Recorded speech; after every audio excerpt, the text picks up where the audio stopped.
Hi, I'm Joe Craig, Interim Director of the UCCS Economic Forum, and welcome to another edition of my weekly snapshots. This week, I wanted to take a closer look at home sales and condo townhome sales. Specifically, I wanted to look at three separate but extremely closely related markets: new homes, existing homes, and condo townhomes. I think it's pretty easy to sell you on new builds versus existing homes basically being the same market, and I'll combine those numbers for the markets. But condos/townhomes may be more challenging. So, suppose the average price of a 3,000 square foot condo was $200,000, while the average price of a 3,000 square foot home was $800,000. I think that it's likely that even if you told me you'd never buy a townhome, you'd reconsider in a hurry, illustrating their complementary markets. Now, of course, this is an extreme example, and we will likely never get to such a difference. But it illustrates the point, and there are always people on the margin. Okay, so let's take a look at how our summer of sales is looking so far. So for homes, including new and existing, I'm going to look at June for the last 5 years. This gives us one pre-COVID month, a couple in what I'll call the crazy zone, and one with higher interest rates. So let's take a look at June of 2019 to now. In 2019, there were 2,122 active homes for sale and about 1,600 sales, giving us an active to sales ratio of 1.285.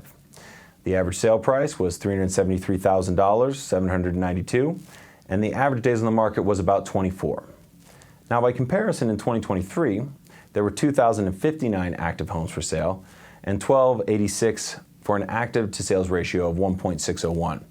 The average price was $550,000, and the average days on the market was 23.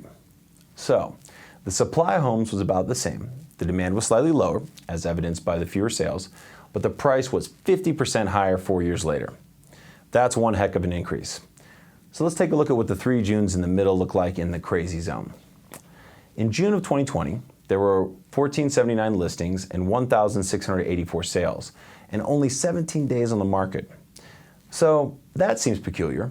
It means homes are selling without even being listed. And in June of 2021, it's 777 homes on the market with a whopping 1,816 sales.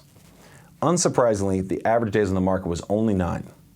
By 2022, things were cooling, and as a result, there were 2,125 active listings and 1,712 sales, but still with only 10 average days on the market. So we can clearly see a massive spike in demand for homes in our area the last 4 years, but it seems to have stabilized.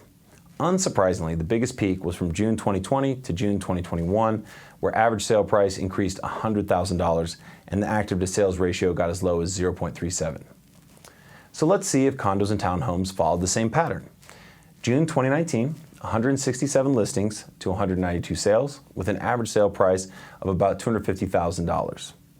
June of 2023, 285 listings with 213 sales and an average price of about $400,000. So a modest increase in demand, but a larger increase in supply, while still having a massive increase in price to the tune of 65% over the 4 years. The pattern was similar with a few notable exceptions. First off, the active to sales ratio is consistently lower for this market than the one for new and used homes, and as a result dipped even lower during the hot spree, as low as 0.27. Also, the demand heat-up started a little earlier for townhomes and condos, likely as a result of the lack of new builds in the previous years. At any rate, I hope you found this interesting, and as always, if you have future suggestions for future snapshots, please let us know.